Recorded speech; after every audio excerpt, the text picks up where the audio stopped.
Hello, guys. I'm Clara. I'm sure most of you here are married to the love of your lives. I am sure you trust them wholeheartedly and know that they will never break your heart. I was a believer too until my husband slammed divorce papers in front of me. It was totally out of the blue and when I was least expecting it.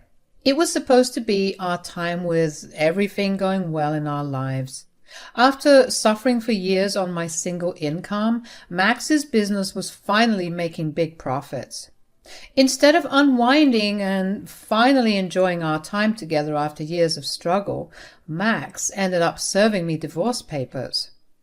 I was so puzzled and in complete disbelief, I said, "This is a joke, right? You are not serious about this. This is not funny, Max." "What makes you think I would joke about something so serious? I don't have enough time to waste it on stupid jokes. I want a divorce." "You are not being real. This is just insane. I don't understand a thing. What the hell happened, Max? Why the hell do you want a divorce?" "I can't believe you're seriously asking me this question. Did you really think I would be shackled by a college dropout even after making it big?" "What the hell are you saying, Max? Why does my being a college dropout have to do with our marriage? You know I had to drop out because my parents died and I didn't have money. Hell, I couldn't go back to college because I was busy supporting your business." The laugh that came out of Max's throat was nothing short of an insult. He looked devoid of emotions when he casually said, "What makes you think you supported my business? What you did was merely provide a roof over our heads until I started to make profits with my own skills. You don't have the brains to manage or take care of a business. That's why it is important for me to divorce you now." "Max, why are you being so mean? You were able to establish this business because of me." "Yes. Your mere contribution did help, but it was me who made my business successful. Now I don't need your money anymore. I need someone who I can show off to my new business associates, or someone who would help me take my business to the next level. You are neither beautiful nor clever enough to do anything for my business. I've got everything that I need from you so far. Now it's time to move on." Max's words were like a stab to my throat. I was really in shock and refused to believe that the love of my life could be so cruel. Now that he doesn't need much money to stay afloat, he decided to divorce me. Back then, my confidence and self-worth were already down in the dumps. I had often caught my husband openly flirting with rich heiresses and beautiful women with big ties to business. But I had trusted my husband because I thought he wouldn't do that to me. Well, guess what, guys? He freaking did it. He was discarding me and moving on after becoming successful. My stupid self had refused to believe that my husband was leaving me. I was still in love with him and desperate to get him back. Talking to him only resulted in me being humiliated by him. So, as a ditch effort, I decided to get his father, Jerry, involved. As soon as Jerry heard the full matter, he called us both to his house to talk. Jerry is a man of ethics, and I knew that he would try and talk some sense into Max. When Max turned up at his place, Jerry said, "What is this nonsense I've been hearing, Max? You're divorcing Clara and saying that she's not worthy of you? What is wrong with you?" "I see that Clara has told you about the divorce. Well, nothing's wrong with me. She simply isn't cut out to be my wife. Hell, she won't even be able to run my business if something happens to me. I can't be with someone like that." "You are kidding me, Max. What kind of a poor excuse is that? What makes you think Clara can't manage your business? She's an intelligent woman." "Dad, please. She doesn't even have a college degree. All she does is get a small salary as a bank teller. She's not fit to be a businessman's wife." Hearing Max say those horrible things again made me even more sad. I simply couldn't stop crying. Anyone in my place would have freaked off and saved herself from this humiliation, but I wasn't strong enough to do what was right for me. I was stupid and in love with Max. I really didn't want to separate from him. He was my first and only boyfriend, for God's sake. I would have done anything to get him back. As I cried, Max remained stoic and showed no empathy. Meanwhile, Jerry was getting mad but barely controlling himself. He said, "This is one of the most ridiculous things I have heard in my entire life. You don't know what you're talking about. If a college degree is the problem, you should be helping her get one and not divorcing her over it. You need to think things through before you do something so drastically stupid." "My decision is final, Dad. I've already sacrificed a good part of my youth in pursuing a dumb woman who can't even get a good job. There's no way I'm wasting any more time or money on Clara. It's time I move on and marry someone worthy of being a business owner's wife." "I see, son. I can't force you to do the right thing, but I know that you're making a big mistake, son. Mark my words, one day your decision will come back to bite you in your butt. When that day comes, I won't be there to help you either." "You won't have to, Dad. I'm confident in my decision. I won't regret it ever. There's no way in my universe that I'll ever need Clara's help. I know what I'm doing, Dad." By the time Max said that, I had stopped crying. The reality was dawning on me. There was no way Max would ever stay married to me. He hated me and wanted to get rid of me. I wasn't good enough for him. Even his father couldn't change his mind. At that point, I didn't think I wanted him to change his mind either. I simply walked out with Jerry and left. Jerry gave me a few days to recoup and think things through on my end. He actively encouraged me to get divorced from Max and told me that it was for the best. I fought for days and didn't know what to do. When the initial sadness wore off, Max's insults were starting to hit my soul. But instead of making me sad, it made me freaking angry. I was starting to think that maybe the divorce was a good idea after all. But before I made a solid decision, I decided to call Jerry over to my place. When he arrived, I said, "Jerry, I know you want me to divorce Max right away." "Yes, Clara, that's exactly what I want you to do." "But why, Jerry? Don't you want me to be with your son? I thought you didn't agree with his decision to divorce." "Clara, I still don't agree with Max's decision for a divorce. He's being a dumb idiot. Honestly, I think I failed to raise him right. I never wanted him to divorce you, but seeing his behavior towards you, I want you to divorce him. He isn't worthy of you." Jerry's words shocked me. After years of being an orphan, I finally felt like I had some sort of guardian in my life. I did consider Jerry as my own father, but I never knew Jerry felt that same way about me. His words brought tears to my eyes. I said, "Jerry, do you really mean that? You don't think I'm a failure like your son does?" "Like I said, Clara, my son is an idiot. You are one of the most intelligent women I know, and you are also like my own daughter. That's why I want you to get rid of my stupid son and show him how wrong he is." "I never thought that we would get divorced. I gave him everything. I loved him so much." "And he didn't know how to value that love. I don't want you to stay where you are not wanted, Clara.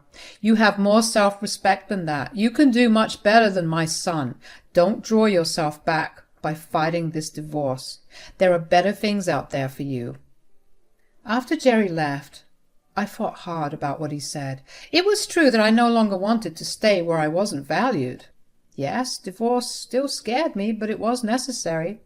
To be honest, there was another driving force behind my decision to seek mutual divorce. I heard and saw Max already going out on dates with his potential romantic partners. He was actually openly cheating on me now. After all this, there was no way I would stay with him, so I called him up and asked for a mutual divorce. On the day the final papers were signed, Jerry was present. He was there on my side. I saw that it bothered Max, but he didn't comment. However, he did have some cheeky words for me after everything was finalized. He said, I'm glad you came to your senses and didn't contest the divorce. It would have been a waste of money. Not that you have much money anyway. You don't have to worry about how much money I have, Max. I suggest you worry about yourself. I have a stable job while your business is prone to facing hurdles. Oh, Clara, you don't have to worry your dumb head about my business. Unlike you, I have the intelligence to manage a big business. I won't ever need your help or advice for that. You better start worrying about your own finances. Don't worry, Max, I already have. Only time will tell where we end up. May your overconfidence not betray you. As I left my old life behind that day, I made a promise to myself. When I have the chance, I will get my revenge, but it will be a long time before I do that. Before showing Max exactly what a big mistake he had made, I had a few things to accomplish. And I started off with getting a college degree. You may wonder how I managed to rejoin college with almost no savings and no alimony. Yes, I refused alimony because, well, I didn't want his dirty money. Anyway, I truly didn't have enough to pay for college degree, but Jerry was the one who helped. He randomly showed up a few days before my divorce was finalized and said, "I see that you're not taking alimony and not contesting the divorce." Yes, Jerry, it's not like I have tons of money to fight a lengthy court battle anyway. It's easier to cut ties this way. I agree with your decision, Clara. Still, I think you should have taken the alimony, although you may not need it in the future anyway. Have you ever thought about getting a college degree? I won't lie, but yes, I have. Unfortunately, I can't afford it. I don't think I will ever get that chance. Maybe someday when I'm fit to take a big loan. Why would you take a big loan when you have me? Go ahead and apply to your college. I will pay your tuition. I was pretty surprised by Jerry's generosity. I had no idea that Jerry seriously wanted me to excel and achieve my dreams. Hell, my own husband hadn't offered me a deal like this even after earning so much money. Here was Jerry giving me a once-in-a-lifetime opportunity that would change my world. My voice trembled as I said, "Seriously, Jerry? You would do that for me? But why?" "I've been telling you for a while now, Clara. I see you as my own daughter. I promised your father that I would take care of you. I'm doing just that. I may not have a lot of wealth like my son, but I do have some money. I want to invest that into your college education." "You would do that for me? But Max wouldn't like that at all. He may stop talking to you and see this as a betrayal." "Well, it won't be as big of a betrayal as his. It's time he needs to learn his lesson. This is the money I've been talking about, Clara. He doesn't need to know or get a say in what I do with it." "I don't know what to say, Jerry. This is a lot. I don't want you to sacrifice for me." "It won't be a problem for me, Clara. Think things through after the divorce. You have time. You can consider it an interest-free loan that you can pay back. I know you have a lot of potential. Don't let it go to waste." I had plenty of time to think about Jerry's words. He was putting a very generous offer on the table. Anyone in my place would have jumped at the opportunity, but I was a little skeptical. After my now ex-husband Max mercilessly destroyed my confidence in myself, I was afraid of letting down Jerry. But as the divorce proceeded, I joined therapy and got some of it back. I promised myself that I wouldn't let Jerry down, and I needed to do this for me. So as the divorce was finalized, I took up Jerry's offer. I had told him, "I'm accepting your kindness, but I do have a condition." "Tell me, Clara, what is it?" "I promised myself that I would return this money when I made enough. I will only accept your help if you promise to take back the money when I can give it to you." "Oh, God, you knew I wouldn't have taken the money back. You know me so well, Clara. I hate taking money from you, and I consider this a gift. But if it eases your mind, I promise I won't turn it down." "Thank you, Jerry. I don't know how to thank you." Years passed since I divorced Max. Since then, he happily moved on and married a trophy wife within a year. It was bizarre, and it did hurt me, but I had Jerry supporting me through it. He even boycotted the wedding, and so did a lot of family members. Max was a little annoyed, but he was too deep in the fog to notice the damage he was doing. He also knew that Jerry kept in touch with me but didn't know about my life. Jerry didn't share much, and Max simply considered me too insignificant to care about. That was what I deserved for blindly loving a piece of shit. So life goes on, but my need for a little revenge doesn't go away. As people say, living your best life is the best revenge. Well, my life was certainly at its peak after I left Max. I completed my college degree in finance and immediately landed a managerial position at a prestigious bank. My grades and my previous work experience did come in handy. I was hired and given a pretty good salary. I actually managed to pay off the college fund that Jerry had put together for me. It did take some time, but I paid him back like I had promised myself. While things were looking up for me, Max's life was entirely different. His business started to go downhill after he made a series of bad decisions and investments. He also stupidly had a very large wedding to show off his wealth, but that money should have been preserved for other situations. Max was so sure of his capabilities as a businessman that he risked it all, and whatever was left was gone funding his rich lifestyle. As a result, his business suffered, and he was desperately looking for capital to save it. He tried his best by taking loans and all, but those didn't help either. So he was stuck in a rabbit hole of debt and had no money. In the end, when Max had no other place to go to, guess where he turned to? Yes, the bank, and most importantly, my bank. My loan officer presented me with the papers and told me what I thought about it. I carefully studied the papers and smiled. That night, when I was visiting Jerry, Max showed up. We were both a little surprised to see each other, but he quickly masked his surprise with disdain. He said, "Ah, I see that you're trying to live off my dad now, Clara. Gold diggers can be so predictable. You knew my dad had a soft spot for you, and now you're trying to take his money by acting all friendly."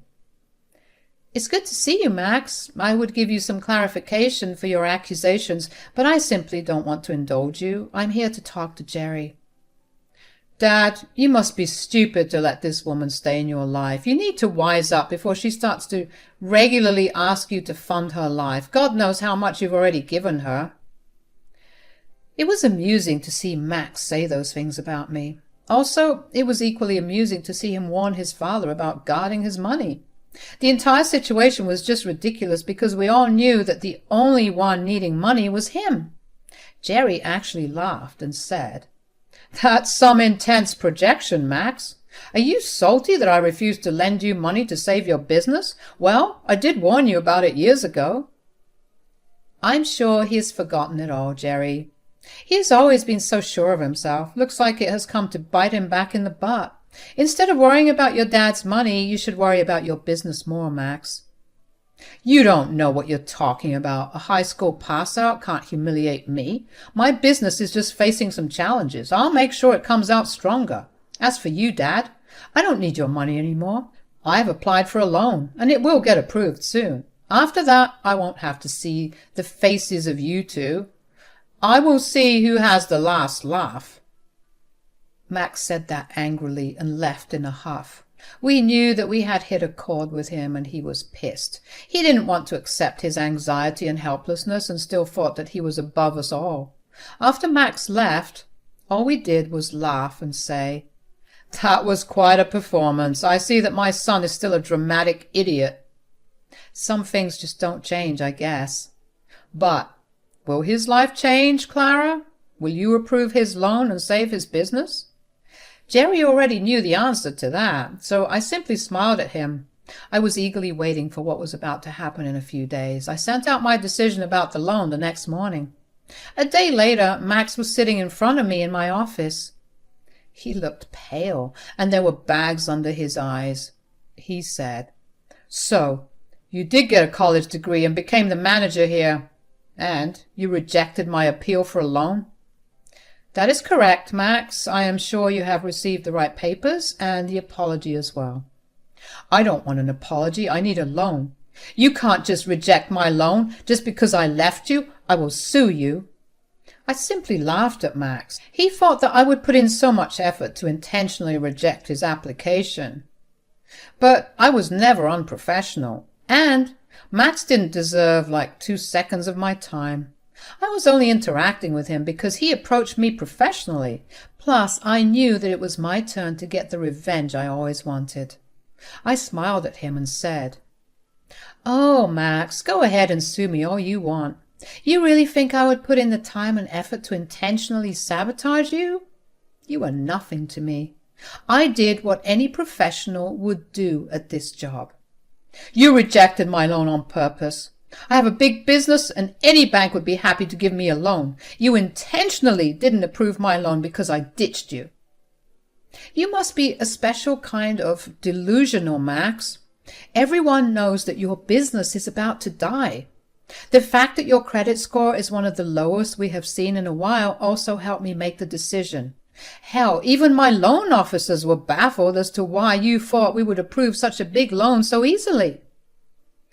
Max looked like I had struck a nerve again. He was angry, but I could also see that hint of desperation on his face. He was about to make strange accusations at me again, but changed his mind. Instead, he suddenly turned a little desperate. He said, "Look, whatever happened between us is in the past. You are now in a good position and can help me. Please, just give me one chance. I really need this loan." "Really, Max? I thought you were a good business, or at least that's what you had always claimed to be. How can one rejection for a loan make you so desperate?" "There is no use for me to pretend any more. You already know how bad things are. Even Dad won't help me. This is my only chance." "Well, that's too bad, Max. You should have paid more attention to managing your business than making sure your life is picture perfect. Perhaps you can ask your wife to help. You did boast about her being educated, rich and all." "My wife won't help, Clara. We are on the brink of a divorce. She doesn't want to downgrade her life or be stuck with a failed businessman. I'm about to lose both my beloved business and my wife." Whoops. How unfortunate for you, Max. I guess karma does come back to bite us all after all. Max looked super ashamed and was looking down at his feet. He sat there in silence for a few minutes in shame. I let him be because I was really enjoying watching him face the consequences of his actions. Max gave me much more, though. When I asked him to leave after a while, he turned hysterical. He actually started to cry and begged me to approve his loan. It was really pathetic, and I was getting annoyed. I asked him to leave multiple times. After many attempts to get him out, I called security, who escorted him out. It was pretty satisfying, and I finally felt like I got my justice. As the days passed, karma hit Max even harder. He couldn't get a loan anywhere and was forced to make his company public again. This time, he sold more than 70% of his shares because of his debt. He was only left with like 20% of the total company shares. This was another great opportunity for me to serve another cold dish of revenge. I ended up buying a good part of the company. Now I actually have more shares in the company than Max. When he saw me at the shareholders' meeting, his face was priceless. In a few months, he was begging to have me back in his life. By then, his wife had already filed for divorce and his dad had cut him off completely, so he was forced to beg me for a chance to have some semblance of the old life he had. Suffice it to say, I rejected him. It's been 2 years since it happened, and I must say that I am doing pretty well for myself. I'm actually engaged now and waiting to have a fall wedding in a year or two. Jerry and I are still close and talk regularly. He will be walking me down the aisle when I get married again. He and Max are still not talking. Max has been divorced and unable to be in any stable relationship. He did get his spending habits under control, but he's apparently unsatisfied with the life he's leading. He did beg me to take him back, but it will be a cold day in hell before that happens.